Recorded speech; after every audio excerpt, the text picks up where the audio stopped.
aí do outro lado? Espero que esteja tudo bem por aí. Nosso assunto hoje vai ser falar sobre análise radiográfica das lesões intraósseas. A ideia é que a gente converse um pouco sobre quando a gente encontra uma lesão, localizada, seja em maxila, em mandíbula, então um aspecto ali patológico, algum problema que está surgindo naquela região óssea do trabeculado. A gente tem que observar radiograficamente, detectar aquela imagem e saber falar sobre ela. Então, é olhar para aquela imagem e saber descrevê-la para a gente poder conversar com um colega, para conversar, na época da graduação, explicar para o professor o que a gente observou. Eu avalio isso de forma muito necessária para cada aluno, saber avaliar a radiografia do seu paciente, saber conversar sobre o que está sendo observado naquela imagem, seja ali uma radiografia periapical ou, no caso até de uma radiografia panorâmica, exames de imagens extraorais, certo? Então vamos começar falando, e eu fiz uma leitura, tava olhando os livros, os artigos, e daí eu resolvi basear a nossa aula hoje em falar sobre 5 passos que a gente deve seguir para fazer a avaliação da lesão intraóssea. Então, como é que a gente vai observar essa lesão e em que sistematização a gente poderia estar utilizando para fazer essa análise de forma adequada. Então, vamos falar sobre 5 passos e a gente vai começando, obviamente, pelo primeiro, vamos falar um pouco algumas características importantes e aí a gente vai, à medida que a gente for passando aqui o tempo, a gente vai avaliando cada detalhe importante no passo a passo aqui da análise da imagem da lesão intraóssea, tá bom? Bom, primeiro passo aqui tá falando pra gente, localize a anomalia. Então, tem alguma coisa estranha, tem algo que você notou ali na imagem que não é do comum, da anatomia radiográfica normal que vocês já aprenderam? Então, localize essa anomalia, esse problema na radiografia. E aí você vai avaliar se aquele problema é localizado ou se ele é generalizado. Ele está ali apenas numa região ou está ocupando toda aquela região anatômica ali da maxila, da mandíbula. E aí observem, descrevam a localização e os limites. Onde está localizado? Ah, não, está localizado ali na região do ápice do primeiro molar inferior direito. Então, você já está ali buscando o quê? Descrever a localização daquela lesão que você está observando.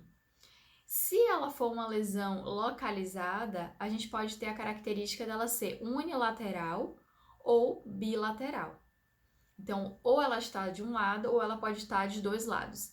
Aí aqui vem uma outra informação importante. Geralmente, olha, as variações anatômicas da normalidade, elas são bilaterais. Então, se você tem uma característica de canal mandibular com divisão, ele tem uma divisão interna, então você tem ali 2 canais. Se você tem do lado direito, você pode ter do lado esquerdo. Se você tem uma dilaceração radicular no primeiro pré-molar inferior direito, você pode ter aquela característica do lado esquerdo. São variações da normalidade.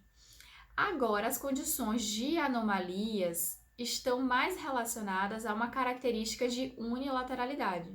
Se eu tenho uma lesão no ápice de um primeiro molar inferior, dificilmente eu vou ter essa lesão também no ápice do primeiro molar inferior esquerdo, tá? Se eu tinha do lado direito, dificilmente eu terei do esquerdo.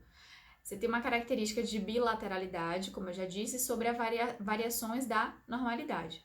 As características mais relacionadas às anomalias, relacionadas às patologias, têm um caráter mais unilateral. Mas, obviamente, a depender da lesão, da doença que a gente estiver estudando, vocês vão poder observar que ela vai ter uma predominância aí por maior região, tanto de um lado quanto do outro.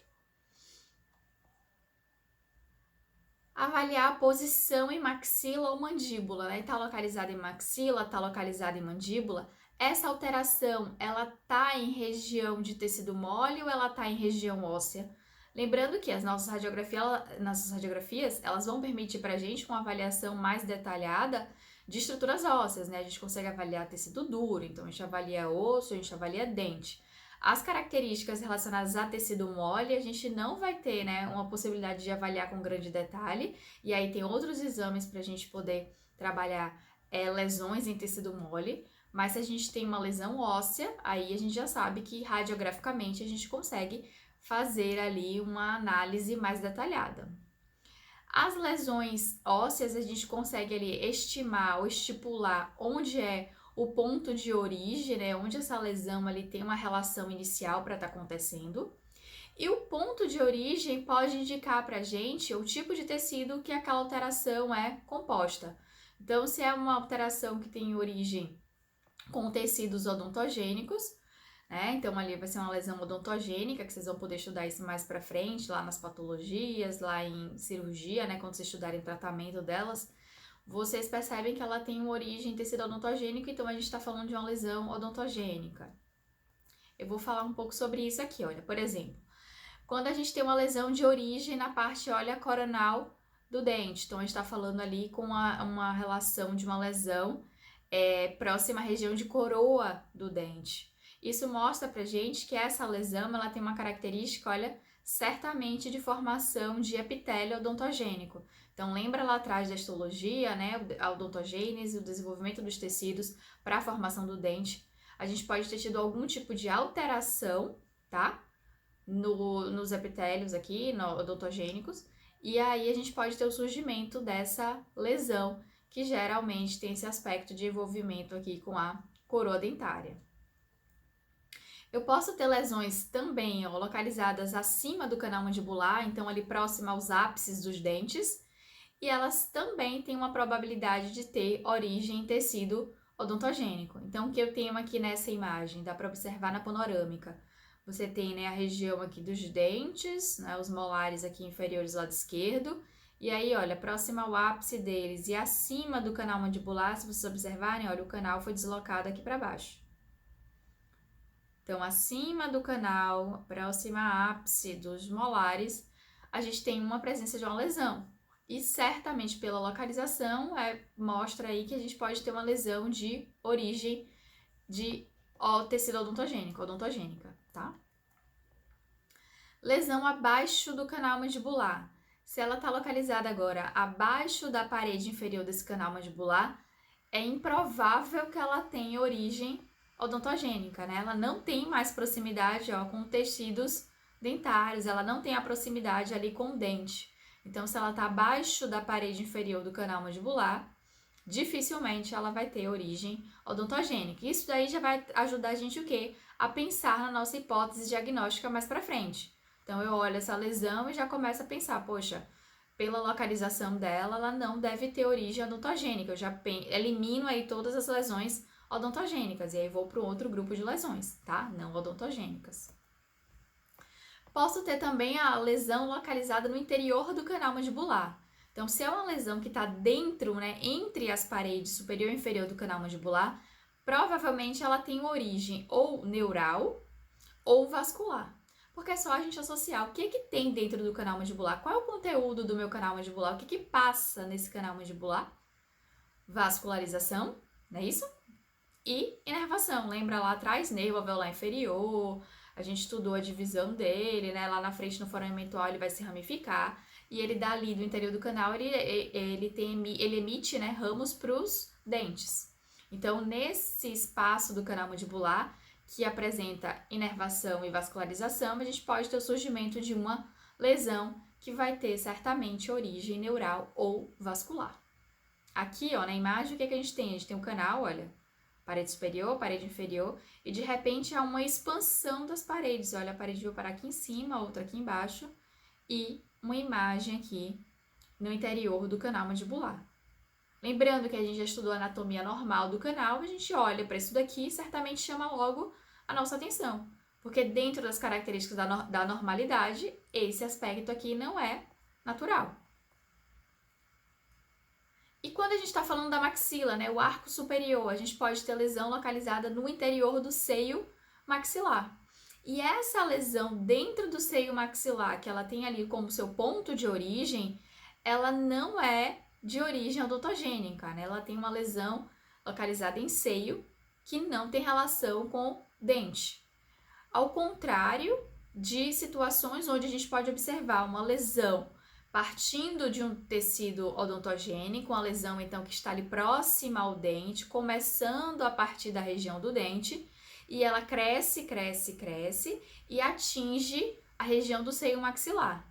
É diferente, então são duas coisas. É diferente uma lesão como essa, que tem, olha, sua origem dentro do seio, parede inferior do seio tá aqui bonitinha, íntegra, comparado, por exemplo, a uma lesão que começasse aqui na região de ápice e fosse se expandindo e ocupasse seio maxilar. Então, se eu tenho uma lesão que começa em seio, ela não tem origem odontogênica, muito certamente, tá? Com relação aqui, olha, a posição, né? A gente pode observar também que existem algumas lesões chamadas ali que a gente pode falar como lesões particulares, que são localizadas em regiões específicas. Então, por exemplo, né, vamos citar aqui uma lesão que é chamada de displasia sementária periapical. Então, olha o nome, né? Sementária lembra a gente o cemento. Periapical vai lembrar a gente o quê? Região de ápice, né? Periápice ali do dente, então em torno do ápice radicular. E daí, só pelo nome, a gente já consegue entender, né? Que é uma displasia, então alguma alteração do tecido anômala, então uma coisa estranha aconteceu na região que? Periapical dos dentes. Então, se a displasia sementária periapical, ela não vai ocorrer associada à coroa, por exemplo. Ela vai estar associada à região periapical. E isso daí a ela uma característica o que particular dessa lesão. Ela vai ser encontrada sempre ao redor ali do ápice radicular, né, nas proximidades desse ápice radicular de um dente. A lesão ela pode ser única ou multifocal, tá? Quando a gente fala em uma anomalia, né, uma lesão multifocal, isso ajuda na nossa interpretação, porque se ela tem múltiplos focos, se ela aparece em vários pontos distintos, a gente já consegue pensar em uma quantidade de lesões já mais limitadas, porque são poucas as lesões, né, comparadas às lesões únicas, que a gente vai ter esse aspecto de ser uma lesão multifocal. Então, a gente já consegue aí pensando em lesões mais específicas com essa característica de ser multifocal, tá? Lembrando, tá, gente? O objetivo aqui da aula não é falar sobre, não vou ensinar aqui todas as lesões que existem, porque vocês vão pegar os livros e vão ver que são inúmeras, são várias aulas para estudar isso. O que eu quero, na verdade, é ajudar vocês a identificar uma lesão, então observar uma lesão que surja no exame radiográfico do paciente e que vocês saibam interpretar, saibam falar sobre ela, saibam dizer as características presentes naquela imagem radiográfica, certo? Com relação ao tamanho, então a gente também vai olhar essa questão do tamanho. Existem poucas restrições relacionadas ao tamanho, isso é muito particular de cada lesão, tá bom? Porém, a gente vai observar o tamanho, a gente vai descrever esse tamanho e isso vai ajudar a gente no nosso diagnóstico, né? Quando a gente vai ali pensar em diagnósticos diferenciais para aquela nossa hipótese principal. A gente vai ver isso mais para frente. Segundo passo, vamos falar agora do nosso segundo ponto aqui, que é a avaliação da periferia. Então, quando a gente fala em periferia, é o contorno, né, a região em volta da lesão, e a forma, qual é o formato dessa lesão. Então, observe, eu posso ter lesões, olha, com a periferia, com um contorno bem definido. Então, quando a gente fala em bordas bem definidas, a gente está falando da periferia dessa lesão. Essa borda bem definida, ela pode ser de diferentes tipos. A gente vai falar de dois aqui principais, olha só. A borda, ela pode ser bem definida e ser também descorticalizada. E quando a gente fala com borda descorticalizada, é aquela que a gente consegue observar o contorno, a gente consegue observar os limites da lesão. Porém, olha, não há nenhuma reação óssea ao redor dessa lesão. Não há presença de nenhuma cortical em volta daquela lesão. Porém, se eu pegasse um lápis e fizesse o contorno da lesão, eu ia conseguir fazer isso perfeitamente, porque ela apresenta o quê? Bordas bem definidas. Tem cortical em volta dessa lesão? Nesse caso da borda descorticalizada, não. E o osso adjacente, que estiver ali próximo à lesão, ele vai ter a sua aparência normal. Então, a gente consegue distinguir bem onde está a lesão e onde está o osso do trabeculado do paciente ali, que tem características de normalidade preservada. Olha essa imagem que a gente tem aqui. O que a gente pode observar? A gente consegue observar a região óssea, né, aqui, do trabeculado do paciente, né, mandíbula, ramo ali e tal. Aí vem aqui e de repente eu caio nessa região aqui radiolúcida. Isso me chama atenção, isso é estranho, isso não tem característica de normalidade, certo? Então eu observo isso aqui e aí eu noto que aqui eu tenho, olha, um contorno da lesão. E eu consigo pegar meu mouse, acho que vocês todos estão vendo aí, olha, e consigo contornar. Eu consigo limitar onde está a lesão e onde está o osso do paciente com aspecto de normalidade. Então, esse contorno aqui, eu posso dizer que é bem definido, porque eu consigo contorná-lo, eu consigo observar os limites, e posso falar também que é descorticalizado, porque eu não tive uma reação óssea que criou um osso em volta dessa lesão aqui, olha. Eu não tenho uma cortical óssea delimitando essa lesão. Então, dessa forma, a gente fala em bordas bem definidas, descorticalizadas. Vamos aqui para a próxima. Posso ter a outra situação, onde bordas são bem definidas e também tem cortical. Então, eu falo de borda corticalizada. Nessa situação, a gente vai observar, olha, uma linha radiopaca de osso reacional ao redor daquela lesão. Normalmente, olha, é pouco uniforme na sua espessura, né? Então, a gente pode ter essa variação da uniformidade, mas a gente consegue observar um halo radiopaco, uma linha radiopaca em volta da lesão. Vamos observar essa imagem aqui. Então, a gente tem aqui uma radiografia panorâmica, que a gente já sabe, né, como observar, tudo que a gente precisa procurar. E aí, de repente, eu tô olhando aqui a região óssea de mandíbula e me deparo com essa estrutura aqui diferente. E aí, o ideal, né, já que eu quero avaliar o ápice desse dente, a gente solicita aqui uma periapical, tá aqui a periapical, desse lado. E daí aqui eu observo, olha, aqui eu tenho uma anomalia, uma lesão aqui associada ao ápice desse primeiro molar inferior direito. E aí eu tenho aqui uma lesão e ao entorno eu observo que um halo radiopaco, um contorno radiopaco que denota a presença de uma borda bem definida e corticalizada. Olha, eu pego o mouse e eu consigo contornar muito bem, isso aqui é muito bem definido para mim. E é corticalizada porque tem osso em volta. Olha só a imagem radiopaca que a gente observa no contorno, tá bom?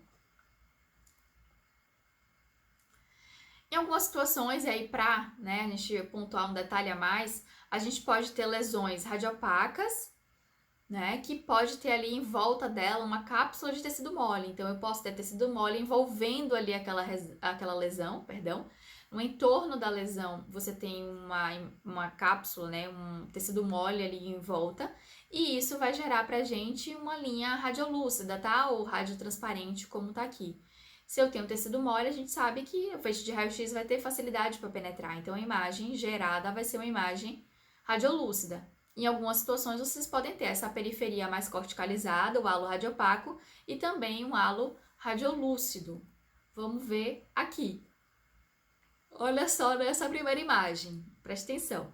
Eu tenho uma lesão, né, algo estranho associado a esse ápice, e aí eu observo em volta dele uma imagem aqui, olha, radiolúcida, né? A imagem não é da melhor porque tá cortado aqui, né? Aí também você tem uma lesão já grande, então a periapical aqui não tá suficiente.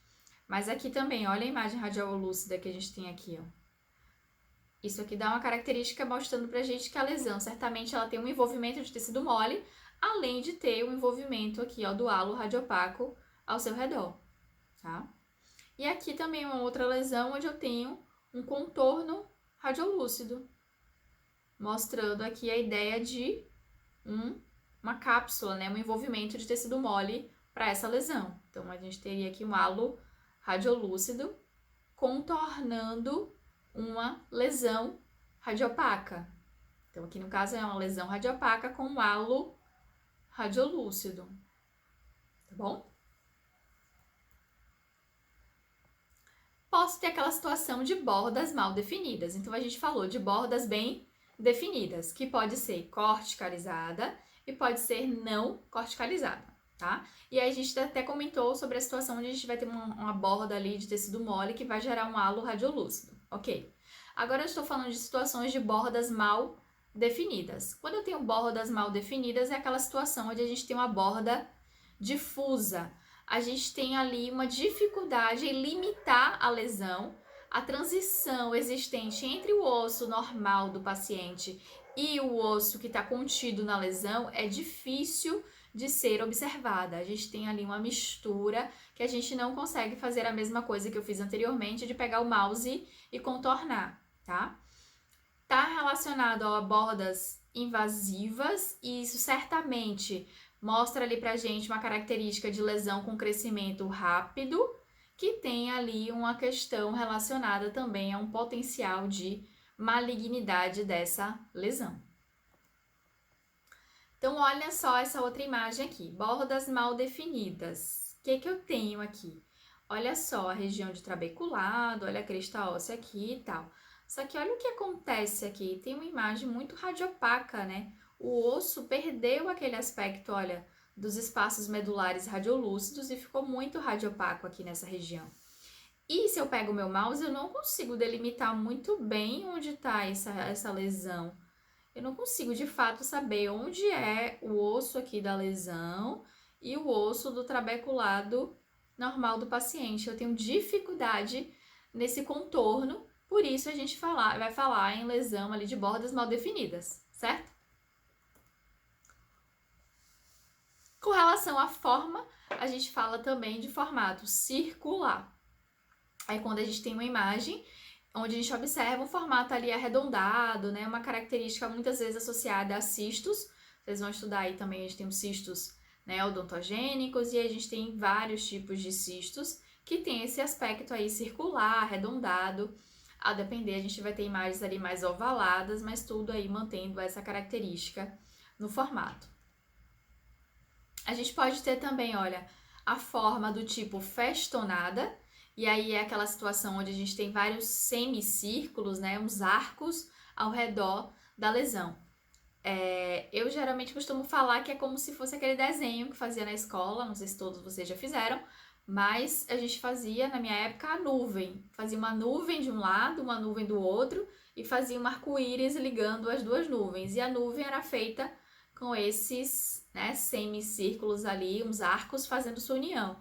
E aqui na imagem, olha aqui na radiografia, é como se eu tivesse mais ou menos essa ideia da nuvem, ó, do contorno dela. Eu faço assim, aí mais um arco aqui, outro aqui, né? Nessa região superior a gente observa bem essa característica do aspecto festonado. Então, quando a gente tem esses semicírculos ali se unindo ao redor da lesão, a gente fala em formato festonado. Terceiro passo, agora a gente tem que avaliar a estrutura interna. Então, como é a parte interna dessa lesão? Já que eu já sei a localização, eu já falei de forma, tamanho, eu já olhei as bordas, agora eu quero olhar o que tem dentro. Quando eu olho para o interior dessa lesão, o que eu observo? Ela é totalmente radiolúcida? Ela é totalmente radiopaca? Ou ela é uma lesão de aspecto misto? Ela tem características radiolúcidas, assim como também tem características radiopacas. A gente vai observar cada lesão e vai identificar esse aspecto, se ela é mais para o radiolúcido ou para o radiopaco. Então, observa aqui, a gente trouxe aqui imagens bem específicas, né? É só bater o olho e você olha aqui a parte interna da lesão, identificando que é uma lesão com o seu interior radiolúcido. Então, uma lesão com bordas bem definidas, não é isso, gente? Radiolúcida. Agora vem para a imagem da direita. Eu vou aqui, olha para a região de ápice dos premolares, chego aqui e tem algo estranho que não é normal. Eu vejo que o interior dessa lesão é radiopaco. Então, uma lesão radiopaca aqui nessa região. E por último, a gente tem a lesão que tem radiolucidez e radiopacidade associada. Nesse caso, a gente está falando aí de uma lesão mista. E olha só, uma lesão em mandíbula, né? Olha, já avançando aqui, ramo de mandíbula. A gente consegue contorná-la aqui, tá? E ela tem um aspecto interno com radiolucidez, porém no seu interior eu vejo imagens também radiopacas. Se ela tem essas duas características, a gente está diante de uma lesão com aspecto interno misto. Aqui também uma outra situação, né, dessa lesão mista, onde a gente tem radiolucidez e radiopacidade. Nesse caso aqui, eu até quero comentar que é uma lesão do tipo multiloculada. A gente tem septos ósseos no interior da lesão, que é a parte radiopaca, que vai dividindo essa lesão em várias lojinhas. Olha, como se aqui fosse uma lojinha, aí aqui eu tenho outra, aqui embaixo outra, mais uma, mais uma. E assim a gente tem vários espaços. Por isso a gente vai chamar de multiloculada. Ela tem vários locos, várias lojas no seu interior. Então é uma lesão mista, porque tem radiolucidez e radiopacidade, e ela é também multiloculada, tá? No quarto passo, a gente fala sobre os efeitos da lesão nas estruturas adjacentes. Agora a gente tem que observar o que está acontecendo em volta daquela lesão que a gente está interpretando, que a gente está analisando. Então, para começar, vamos falar sobre a região dos dentes, a lâmina dura desse dente e o espaço do ligamento periodontal ali. Com relação a dente, a gente pode ter uma lesão que, com as estruturas dentárias adjacentes, ela pode estar gerando um deslocamento. É mais comum observar em lesões expansivas, então lesões que vão crescendo e se expandindo e que apresentam um crescimento mais lento. Se eu tô falando de lesões, lembrando lá do primeiro passo, que tem relação direta ali com a coroa, que tem origem relacionada à coroa do dente, elas geralmente vão ter o papel de deslocar o dente em sentido apical, então deslocar o dente ali mais pro ápice dele, né, para baixo. E lesões que têm início no ramo de mandíbula, ela tem a tendência de deslocar os dentes para a região anterior. Vamos ver a imagem disso tudo aqui. Aqui a gente está com a imagem que a gente já viu até anteriormente. Então, eu tenho aqui, olha, um primeiro molar, tá em desenvolvimento. Aqui, olha, para quem ainda não percebeu, são dentes descidos, tá? Que é o primeiro molar e o segundo molar descido. E aqui embaixo eu tenho o primeiro pré e o segundo pré, né, permanente em desenvolvimento. Então, aqui eu tenho um primeiro molar permanente e um segundo molar permanente aqui atrás. Esse primeiro molar aqui está associado a essa lesão. O que a gente tem aqui é um dente que está associado a uma lesão e essa lesão ela está crescendo, né, no sentido coronal, e aí ela faz com que o dente, olha, ele se desloque para inferior, para baixo, em sentido apical, em sentido da raiz. É um dente que ainda não tem a raiz formada, né, ele estava em desenvolvimento, e se vocês observarem, ele está sendo deslocado para apical, para baixo, tá? Porque a lesão cresceu aqui em cima. O que a gente esperaria era que esse dente fosse se desenvolvendo e ele iria surgir, né, em cavidade bucal, mas não é bem isso que está acontecendo aqui por conta da presença dessa lesão. Agora eu tenho uma outra situação aqui de lesão que vai desenvolver em região de ramo, olha só para esse lado, olha para esse lado. Aqui é uma radiografia panorâmica bem característica de um quadro de paciente com querubismo. Então, querubismo vem da ideia do nome mesmo do anjo querubim, aqueles anjos bochechudos, né? Aquela bochecha grande. E aí, a doença, como ela faz também essa alteração óssea, ela cria esse volume, aí daí o nome querubismo. Eu tenho uma lesão se desenvolvendo dos dois lados, fazendo com que os dentes que estariam nessa região posterior sejam deslocados para anterior. Então, eu tenho uma lesão em ramo mandibular que está deslocando os dentes para a região anterior da mandíbula. Com relação ao espaço do ligamento periodontal, a gente precisa observar se há um aumento desse espaço, se há um espessamento do espaço do ligamento periodontal. Isso está associado a algumas lesões. E quando a gente observa o espessamento, temos que identificar se ele é uniforme ou ele é irregular e observar se a lâmina dura que está em volta, né, do espaço do ligamento, se ela continua presente ou se ela também ali tem alguma alteração. Vamos ver um caso aqui. A gente aqui nessa imagem, a gente consegue observar um aumento do espessamento do ligamento periodontal em alguns pontos, olha. Eu tenho aqui uma região que o espaço aqui está mais radiolúcido. Olha como está mais radiolúcido nessa região aqui, comparado a essa região aqui. Aqui também, olha, eu tenho um aumento do espaço do ligamento, aqui também, tá? Então, a gente tem que ficar bem atento, olhar o dente como um todo, a raiz, e observar o contorno dessa raiz do dente, que a gente pode ter alguma alteração associada ali, que pode estar indicando pra gente alguma característica de lesão. Casos também que a gente observa a reabsorção dentária. A reabsorção dentária, ela está associada a lesões de aspecto de crescimento lento, né, um crescimento ali gradual. É mais comum observar reabsorção em lesões benignas, tá? Porém, eu não estou dizendo que em lesão maligna não pode acontecer. Pode acontecer ocasionalmente, porém a gente observa com maior frequência em lesões benignas. E observar a densidade óssea adjacente, o padrão do osso trabeculado ali, né, em volta daquela lesão. Então, eu posso observar a presença de osso reativo na periferia da lesão, aquela questão da borda corticalizada que a gente falou ali, né, alguma característica óssea reacional. Isso está muito associado a uma lesão de crescimento benigno, uma lesão que tem um crescimento lento, que se ela cresce devagar, gente, ela consegue dar tempo para o osso dar uma resposta, ele reagir de acordo com a presença daquela lesão. Então, faz com que o osso ele tenha uma reação, olha, para aumentar a sua atividade osteoblástica ali e fazer com que você tenha uma produção óssea ao redor da lesão, tentando aprisionar aquela lesão em uma área mais restrita. Então, observe aqui, olha, eu tenho uma lesão, né, uma imagem aqui radiopaca, né, uma lesão de conteúdo radiopaco, e observe que em volta aqui, olha, tá surgindo o quê? Um halo radiopaco. Eu tenho aqui, olha, uma resposta reacional do osso adjacente à lesão.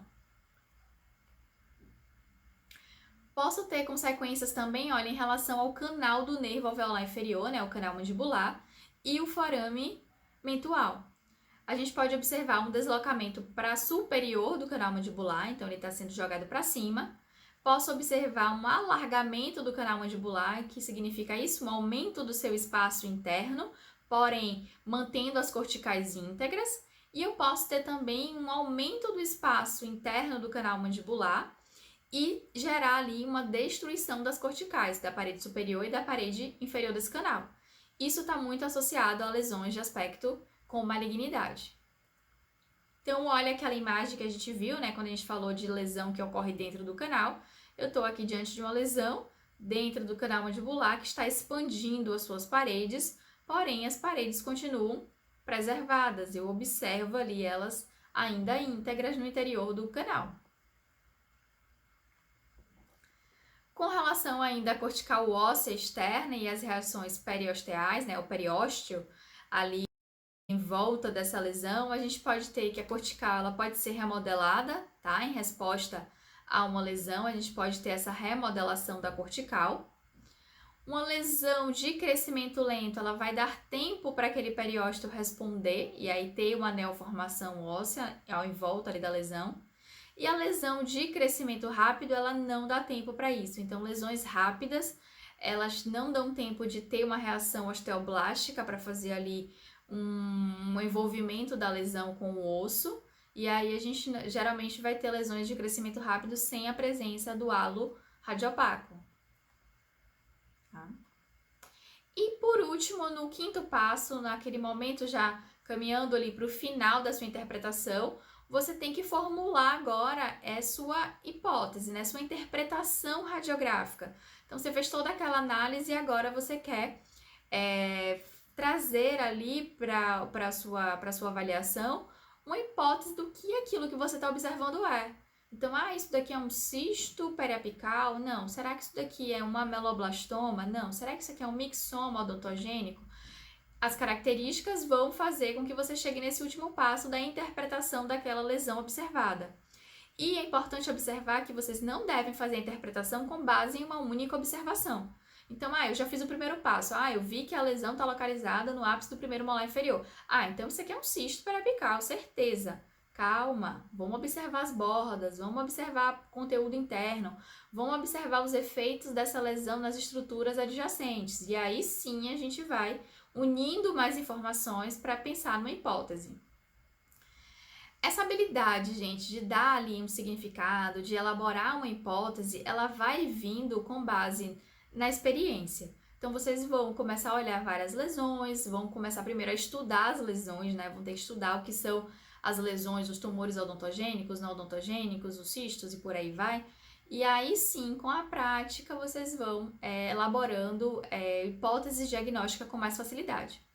E todas as características acumuladas, elas vão apontar ali o caminho que a gente vai fechar de hipótese. Então, a gente tem que analisar tudo em conjunto para daí sim a gente pensar em formular a hipótese final para o caso que está sendo interpretado. Eu espero que vocês não precisem se esforçar aí para lembrar o que eu falei há 5 minutos atrás. Espero que tenha ficado alguma coisa do que a gente conversou.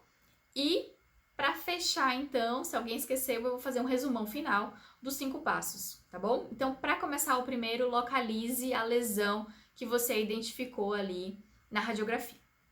Então, pensa que você está lá na clínica de cirurgia, pediu uma panorâmica do paciente, porque ele vai ter que fazer várias extrações. De repente, você observa ali no ápice, na região apical, de primeiro e segundo molar inferior do lado direito, uma lesão radiolúcida. Então, você observa algo estranho ali. Então, primeiro, o que você tem que fazer? Localizar a lesão. Qual é a posição anatômica dessa lesão? Ela é localizada ou ela é generalizada? Ela é uni ou ela é bilateral? Tem do outro lado também desse meu paciente? Ou é só desse lado? Ela é única ou ela é multifocal? Avaliar a periferia, o contorno dela. Ela é bem definida ou ela é mal definida? Se bem definida, ela tem halo radiopaco ou ela não tem halo radiopaco? Observa isso.